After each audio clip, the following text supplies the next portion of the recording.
اور میرے تمام ہی اساتذہ اور چمنستان سلیمیہ کے نوشگفتہ پھولوں ادا کرتا ہوں۔ پھول کو گل کہتے ہیں، گل کو ہم گلاب کہتے ہیں، پھول کو گل کہتے ہیں، گل کو ہم گلاب کہتے ہیں۔ اس بزم کی ابتدا اور جشن آزادی کے موقع سے ہم آپ کو سلام کہتے ہیں۔ السلام علیکم ورحمۃ اللہ وبرکاتہ۔ جیسا کہ آپ مسلسل منظوم کلاموں میں اور تقریروں میں آزادی کے عنوان سے افادات حاصل کر رہے ہیں، دیا گیا میں اس مختصر وقت میں اپنی بات کو انشاءاللہ سمیٹنے کی کوشش کروں گا۔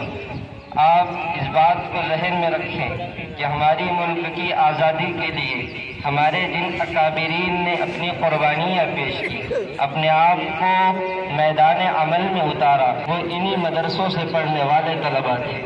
آپ کبھی بھی اپنے آپ کو حقیر اور اپنے آپ کو کمزور نہ سمجھیں، بلکہ انہی مدرسوں میں پڑھنے والے آج کے جو طلباء ہیں اور آج کے جو علماء ہیں وہ ملک کی ترقی کے لیے پہلے بھی ماضی میں بھی کوشاں تھے، حال میں بھی کوشاں ہے، اور انشاءاللہ مستقبل میں ملک کی ترقی کے لیے یہی علماء ہمیشہ آگے بڑھتے رہے گی۔ اپنے آپ کو ہرگز کمزور نہ سمجھیں، اپنے آپ کو ہرگز جو ہے تو بے سہارا نہ سمجھیں۔ ہمارے اکابرین نے اپنے خون پسینے سے اس ملک کی زمین کو سینچا ہے، اس ملک کی آبیاری کی ہے۔ آپ اس نیت کے ساتھ، اس عزم کے ساتھ اپنی تعلیمی مراحل کو آگے بڑھائیں کہ انشاءاللہ مستقبل میں ملک کی بدلیں۔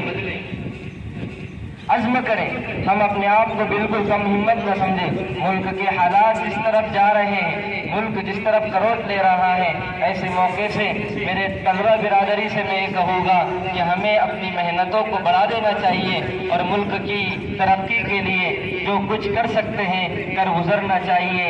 انہی دو باتوں پر اپنی بات کو ختم کرتا ہوں۔ وآخر دعوانا ان الحمد للہ رب العالمین۔